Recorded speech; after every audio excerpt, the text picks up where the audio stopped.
Bismillahirrahmanirrahim. Assalamualaikum warahmatullahi wabarakatuh. Waalaikumsalam warahmatullahi wabarakatuh. Cerita basa-basi. Cerita basa-basi. Masih bersama Mas Kiai Edi Mulyono, pemilik kafe Main-Main. Mas Kiai, Ya. banyak orang kaya yang dermawan. Banyak. Tetapi juga ada orang kaya yang pelit untuk hal-hal yang sangat mendasar. Nah, karena acara kita adalah cerita, ada satu cerita Ya. bersama Mas Kiai. Kenal Mas Danarto kan? Iya. Seorang pengarang, Maestro ya. maestro, dan juga seorang sufi. Betul, Sufi itu. Jadi suatu hari Mas Danarto datang ke rumah saya. Iya. Kemudian dia mengajak pergi ke kawannya yang sangat kaya raya. Kaya raya, Mas. Koleksi mobilnya aja mobil-mobil mewah itu puluhan. Kemudian dia punya bis yang diubah menjadi hotel. Wush. Wah, itu sangat mewah lah. Dan dia membeli gunung, Mas Kiai. Gunung. Jadi bukit itu dibeli, dijadikan kawasan hutan, kemudian dijadikan rumah. Rumahnya banyak. Di situ dibangun rumah-rumah bagus sekali. Ya.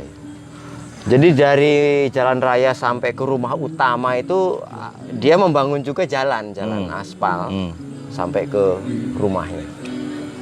Pokoknya luar biasa lah, kaya raya.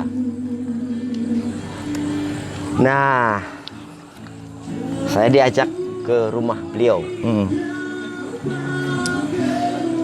Di jalan kami naik motor, Mas. Yeah. Di jalan cerita bahwa kawannya ini dulu ketika sebelum menjadi kaya raya itu tinggal bersama Mas Danarto. 3 orang waktu itu. Yeah. Jadi Mas Danarto, kemudian ada salah satu kawannya yang akhirnya hijrah ke Jakarta bersama Mas Danarto. Yeah. Dan juga menjadi orang besar lah, Yeah, orang yeah. terkenal. Kemudian ini satu ini yang masih tinggal di sini di Yogyakarta. Nah, dia bercerita bahwa ketika kami dulu sangat miskin, bahkan nyaris kelaparan, Ya. kami dipelihara, diangkat anak oleh seorang pemilik warung makan yang letaknya warung makan itu di dekat kampus. Yeah. Kan Mas Danarto kan dulu sekolah di Asri. Ya. Di Asri. Nah, si pemilik warung ini sebut saja Mbok N. Mbok N. Ini kasihan kepada 3 orang yang terlantar ini. Kelaparan Karena ini. sering kelaparan. Jadi indikasi kelaparan itu mereka sering ngutang dan tidak bayar. Iya. Ya biasalah mahasiswa Tidak mampu bayar tidak ya. mampu bayar, sehingga karena sering kali tidak mampu bayar, nah akhirnya ya sudah, kamu tak jadikan anakku saja. Kamu bebas makan di sini, Masya itu Allah. tanpa harus membayar. Kamu kalian itu anggap sebagai anakku. Singkat cerita, mereka bertiga ini sudah berpisah. Yang 2 ke Jakarta, yang 1 tinggal di sini, dan semuanya menjadi orang besar. Ya. Meskipun dari segi harta kekayaan, yang 1 ini itu luar biasa dianugerahi kekayaan Ya. dibanding Mas Dan dengan kawannya yang di Ya. Jakarta ya. Artinya ya cukup, tapi tidak kemudian kaya raya. Ya menjadi orang besar terkenal lah. Nah, ketika Mbok N ini itu kan usia semakin tua, kemudian akhirnya karena banyak persaingan warung-warung yang juga berdiri di sekitar kampus, sehingga pada akhirnya warung itu tutup. Nah, kebetulan Mbok N ini itu anak-anaknya ya agak banyak anaknya, dan karena tidak sekolah tinggi, Ya. sehingga mereka ya kehidupannya biasa saja. Sehingga praktis Mbok N ini dalam tanda kutip terlantar. Ya. Jadi kondisinya memprihatinkan, sementara semakin sakit-sakitan. Nah, selama bertahun-tahun yang merawat Mbok N ini adalah Mas Danarto dan kawannya yang di Jakarta ini. Ya, Jadi mereka ya. patungan, Mas. Ya. untuk biaya bulanan. Kemudian ketika Mbok En sakit, itu juga berdua ini patungan selama bertahun-tahun. Sampai Luar suatu biasa, ketika rumah Mbok En itu hampir roboh. Ya.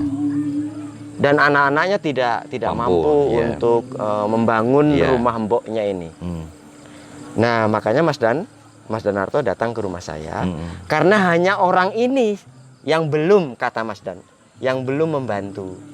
Maka ini menjadi pertimbangan terakhir lah, karena kami berdua itu kan sudah tiap bulan merawat. Kemudian untuk membangun rumah Mbok En ini kami berdua merasa tidak sanggup, karena kan ya dihitung dari segi jumlah kekayaan berdua ini kan ya masih agak keberatan lah, sehingga perlu meminta pertolongan terakhir kepada orang yang belum pernah dimintai tolong. Nah, maka datanglah kami ke sana. Wah, Mas Kiai, kami disambut oleh tuan rumah itu dengan berkeliling rumahnya. Jadi menunjukkan ini rumah ini dibangun untuk ini, rumah ini dibangun untuk ini, kemudian ini rumah utama, kemudian ini garasinya memang berisi mobil-mobil mewah, koleksi. Kemudian ini bisnya yang diceritakan bis seperti hotel itu untuk khusus untuk kami berdharma wisata. Dan dia juga bercerita bahwa baru seminggu yang lalu saya mengundang puluhan orang itu untuk makan-makan. Sengaja saya datangkan koki dari Perancis untuk memasak lobster. Dan dia bilang bahwa habis ya di atas 100 juta lah untuk pesta-pesta itu. Jadi makan, minum dan segala macamnya. Nah, setelah dia puas memamerkan seluruh kekayaannya, barulah Mas Danarto kemudian bilang, jadi begini, kedatangan kami ke sini untuk meminta tolong bla bla bla bla, mengisahkan bahwa mboknya, ibu angkat mereka dulu ketika miskin, itu sekarang membutuhkan pertolongan. Yaitu rumahnya hampir roboh. Yang mengagetkan, Mas Kiai, reaksinya. Dia mengatakan begini, saya masih ingat persis kata-katanya. Ya kalau orang itu miskin, itu salahnya sendiri. Kenapa miskin? Kalau aku kaya, itu karena aku berjuang. Ya itu salahnya sendiri. Dia punya anak miskin-miskin juga salahnya sendiri. Memang aku tidak punya anak. Anakku yang itu seluruh harta kekayaanku itu untuk anak-anakku. Kami disuguhi teh. Belum. Alhamdulillahnya. Ini alhamdulillah karena agak sakit mendengarnya itu. Alhamdulillah belum diminum, Mas Kiai. Juga Mas Danarto alhamdulillahnya kok belum diminum. Begitu mendengar seperti itu, Mas Dan langsung secara bijaksana, ya sudah. Terima kasih, kamu sudah menerima kedatangan kami dan saya pamit.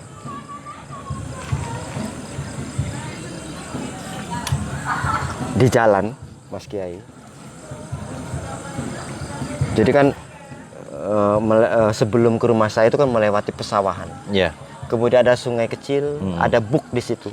Buk itu jembatan. Mas Danarto kemudian mengatakan, John, turun sebentar, saya tidak kuat. Beliau minta turun. Kemudian saya menghentikan sepeda motor. Mas Danarto duduk di buk dan menangis. Sedih ya. Menangisnya itu bukan menangis hanya air mata, Mas Kiai. Tetapi betul-betul menangis mengguguk seperti anak kecil. Dan saya tidak berani untuk mengganggu itu. Saya biarkan beberapa menit, itu mungkin ada sekitar 15 menitan lah. Dia mengguguk gitu. Akhirnya saya rangkul. Kemudian saya mengatakan, sudah Mas, lupakan saja. Mas Danarto kemudian mengatakan begini, Joni, catat baik-baik. Orang itu kalau mati, arwahnya tidak akan diterima oleh tanah. Ya Allah. Gemeter saya dengarnya. Kemudian kami pulang, Mas Kiai. Di rumah saya di teras tuh Mas Danarto masih merenung melamun. Akhirnya saya paksa untuk Mas Danarto tidur saja, istirahat. Iya, iya. Kemudian paginya saya mengantar beliau kemana-mana, agak lumayan ceria lah. Kemudian sorenya saya antar ke bandara untuk pulang ke Jakarta. Seminggu kemudian muncul di harian Kompas cerita pendek, judulnya Mayat yang Melayang-layang di Udara, Danarto. Saya baca itu, Mas Kiai, gemeter hati saya. Nah, kita akan memperbincangkan itu. Cerpen itu bercerita tentang pengalaman itu ya. Tentang itu, tapi tidak kemudian menyebut nama, tidak. Ya. Cuma esensinya saja itu Ya, kan oke, cerpen oke, sufi lah. Oke. Nah, kita akan bercerita tentang itu. Kenapa ada orang kaya yang untuk situasi yang sangat standar secara ruhani, yang mungkin akan menolong dia menuju ke surga, tetapi kok ditolak? Kok ada orang kaya yang luar biasa pelitnya untuk hal-hal yang tidak menguntungkan dirinya Iya. di dunia ya, padahal menguntungkan dirinya di akhirat. Iya. Itu bagaimana itu, Mas Kiai? Iya, iya. Saya ikut sedih itu mendengar cerita itu. Walaupun saya hanya diceritani ya. Tidak ngalami langsung, nggak kebayang kalau ngalami langsung ya. Jadi ada ungkapan gini, Mbak. Penguasa, pejabat, kalau dia lupa sama Allah, dia adalah Fir'aun, gitu ya. Orang kaya, jika dia lupa sama Allah, dia adalah Korun, gitu. Nah, di Al-Quran itu ada keterangan gini tentang Korun itu. Orang-orang bertanya sama Korun, karena dia saking kaya rayanya ya waktu itu. Bagaimana engkau mendapatkan semua ini? Korun menjawab dengan sombong ya. Ya, berkat kehebatanku, berkat kekuatanku, berkat usahaku. Kalau orang hari ini kan menyebutnya kerja kerasku, kerja keras. Banting tulang, Banting peras tulang. keringat. Investasi, rasionalisasi, sebagai narasi-narasi kekinian gitu ya. Intinya merujuk kepada otoritas dirinya sendiri dan tidak ada Allah di situ, gitu ya. Itu keterangan pertama. Yang kedua, itu bencana. Azab itu ya? Ya, bencana. Orang kaya ataupun dalam versi lain, orang yang berkuasa, orang alim, tetapi menjadikannya zalim, itu bencana. Ya, kalau bahasa ekstrimnya azab, gitu ya. Di Al-Quran itu ada beberapa ayat terkait ini. Pertama, Al-Isra 16. Ayat ini bilang gini, jika Allah hendak menghancurkan suatu kaum, dalam kurung orang, gitu ya, seseorang, maka Allah akan memerintahkan kepada kaum itu untuk beriman, beramal saleh. Tetapi mereka ingkar, gitu ya.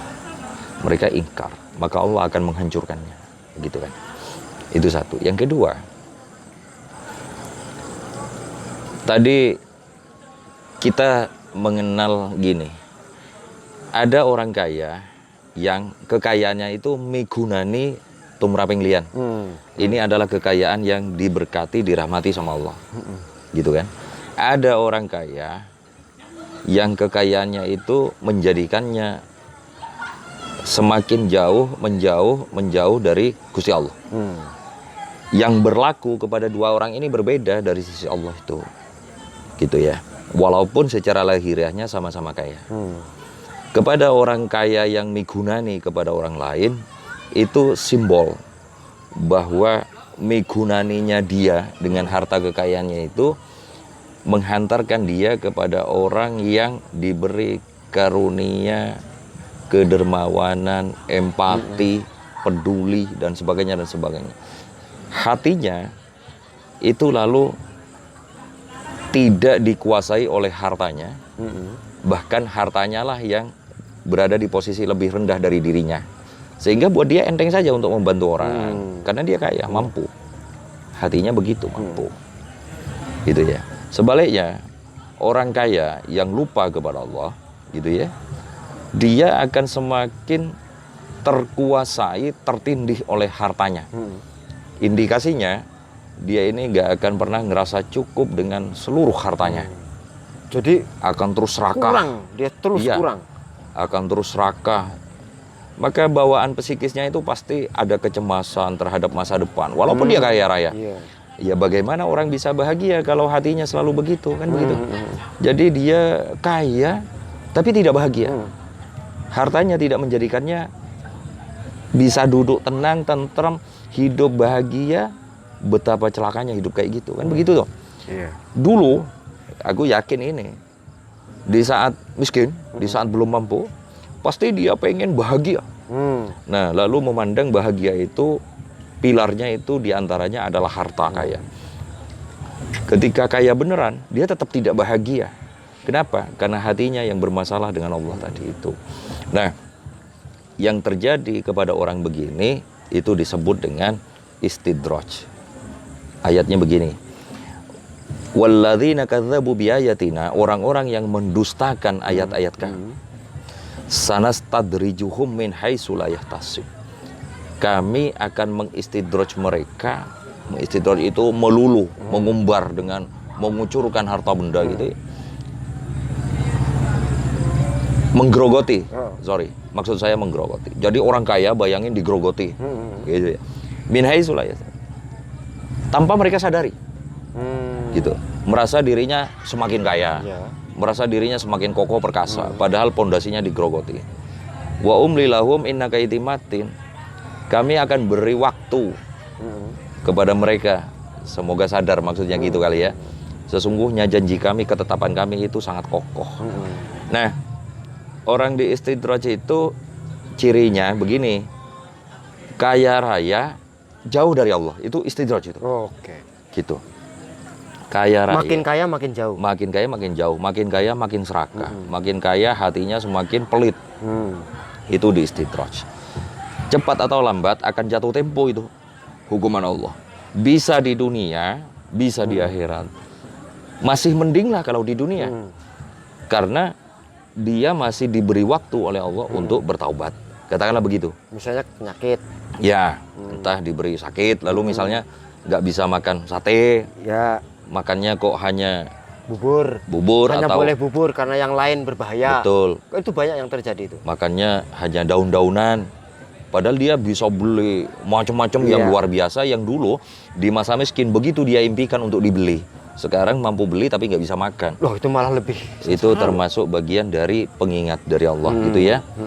Itu masih untung kalau begitu. Masih untung karena Jadi masih diingatkan, artinya Iya. Allah masih mencintai dia gitu. masih diberi waktu untuk bertaubat. Yang gawat itu kan seumur hidupnya berada di langit terus kekayaan itu, tapi dia jauh dari Allah, ya nggak kebayang. Dan tetap diberi sehat, Iya. tetap diberi kekayaannya tetap bertambah. Nggak kebayang azabnya kan nantinya itu.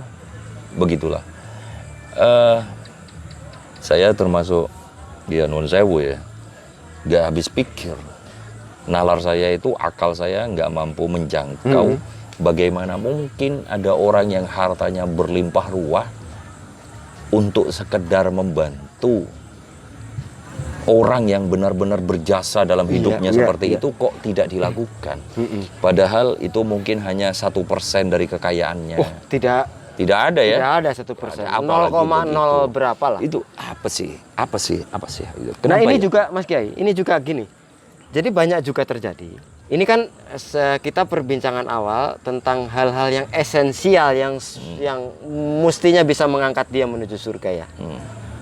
Ada juga kasus, berbagai kasus yang orang itu ya tetap dermawan, tetapi sesuai dengan kepentingannya. Misalnya begini, ada orang kaya, kepada orang lain dia sangat lumo, sangat dermawan, tetapi kepada saudaranya sendiri itu bisa pelit.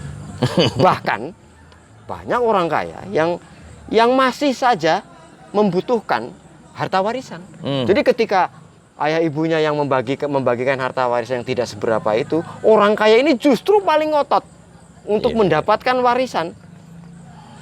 Nah itu kan aneh bagi saya, aneh. Nah ini apa tentang istidroj tadi? Istidroj. Iya itu. Ya. Itu apa itu? Ya, kan gini ya. Siapa yang memberikan rezeki? Allah. Kan begitu ya. Iya. Orang kalau kerja sih oke lah. Misalnya orang mengatakan, Mas Edi buka kafe rame, saya juga bisa dong buka kafe. Saya juga bisa dong, saya juga bisa. Itu kan profitnya, lahiriahnya. Pertanyaannya, rezekinya apa lalu sama? Kan tidak. Oke. Iya kan? Ini cermin bahwa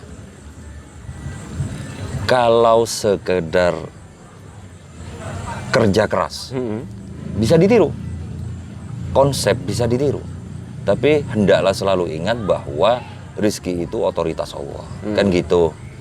Nah, bayangkan orang yang hatinya senantiasa menggenggam ini dan meyakini bahwa limpahan hartanya itu merupakan semata karunia Allah, gitu ya, lepas dari dia bisnis apa saja, kan tentunya akan menghantar dia untuk semakin tawaduk kepada Allah dan sesama. Tawaduk karena menyaksikan, hatinya menyaksikan, ya Allah kafeku ini rame banget. Padahal di sono itu kafenya juga nggak kalah bagus, tapi rame kafeku. Alhamdulillah atas karuniamu, kemahabesaran Allah itu tampak pada dirinya, kan begitu. Sehingga dia menjadi tawaduk, bersyukur kepada Allah, kepada sesama dia tawaduk juga. Wujud tawaduk ya tidak sombong, rendah hati, empati, mudah ngewangi dan sebagainya. Ini jalan yang seyogyanya begitu, gitu ya. Tapi ada orang lain lagi yang lalu lalai, lupa, dan semakin terlupakan, dibikin lupa bahwa seluruh kekayaannya ini karunia Allah. Lalu menjadikan dirinya sebagai Tuhan. Bayangin, saya sukses kayak gini karena saya cerdas, karena saya bekerja keras, karena saya rajin nabung, karena saya punya jaringan, bla bla bla macam-macam. Itu semua kan menegasi Allah. Ketika Allah ditiadakan, maka dirinya yang ditegakkan. Kan begitu? Dirinya dituhankan. Dirinya yang dituhankan.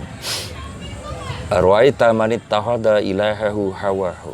Tidakkah engkau melihat kepada orang yang menjadikan hawa nafsu dirinya sebagai Tuhannya? Begitu, Pak. Nah, wajar kalau orang-orang yang begini ini lalu semakin tahun semakin lupa sama Allah, sampai pada derajat ini ada di Al-Qur'an yang dikatakan Allah menjadikan mereka lupa terhadap diri mereka sendiri. Bayangin. Allah menjadikan mereka lupa terhadap diri mereka sendiri. Wala takunu kalladzina nasullaha fa ansahum anfusahum ulaika humul fasikun. Orang yang begitu itu orang fasik, hanya memicu madharat. Itulah sebabnya mengapa ada orang yang semakin kaya itu, ya, semakin kaya, dia itu semakin pelit sama karyawannya. Itu boros itu, mendingan dikeluarin, ambil aja. Itu THR diakalin, apa-apa diakalin, gitu ya. Lalu dia memandang ini sebagai ini hak saya, ini benar. Itu bukti kan bahwa dia itu lupa terhadap dirinya, sehingga memandang kefasikan itu sebagai kebenaran. Begitu yang terjadi. Nah, jadi orang yang semakin tenggelam dalam keburukan-keburukan itu ya, dia akan lalu, kalau di bahasanya di Wasiatul Mustafa itu, dia akan dipasrahkan kepada setan oleh Allah untuk menggurui dia, sehingga apa-apa yang dikatakan setan itu atau yang melenceng maksudnya, itu dipandang sebagai kebenaran sama dia itu. Jadi segala urusannya sudah betul. Lepas tangan, Allah sudah lepas tangan itu. Betul. Wah, jadi saking Allah membencinya itu, gitu, diserahkan kepada setan. Dan setan bebas memuliakan dia, mau biasanya kan semakin dimuliakan. Iya. Artinya, kalau kembali ke kasus yang pertama ya, yang tadi, ini kan si orang ini kan usianya sudah sepuh, tetapi sehat, kekayaannya makin bertambah banyak. Jadi tidak ada sejenis hukuman seperti halnya yang tadi ada kan ada kategori yang dihukum di dunia. Yang kemudian ada orang kaya tetapi tidak bisa menikmati kekayaannya karena jangankan menikmati wong sudah dilarang semua. Mau makan daging nggak boleh, makan sayuran nggak boleh, hampir semua makanan sudah tidak boleh. Kemudian hanya bubur sumsum dan air putih. Lalu buat apa kekayaan itu? Nah itu kan itu sejenis hukuman yang Allah masih cawe-cawe, masih artinya itu masih belum diserahkan kepada setan. Masih ditolong lah ya. Ditolong, diberi waktu untuk masih diberi waktu. Eleng dan bertaubat kan begitu. Iya. Sampai pada derajat seperti itu. Makanya ketika contoh kasus tadi orang tersebut mengatakan dia miskin karena salahnya sendiri. Iya, gitu. Dia pasti meyakini ungkapannya ini kebenaran. Iya kan? Iya. Pasti itu. Dia meyakini bahwa kata-katanya ini adalah kata-kata yang benar, pantas dan selayaknya dikatakan oleh manusia. Padahal perasaan Abah bagaimana? Kok ada manusia seperti ini? Kan begitu? Iya. Nah begitulah. Itu contoh perbuatan yang telah dibikin lupa oleh Allah bahwa dirinya adalah manusia.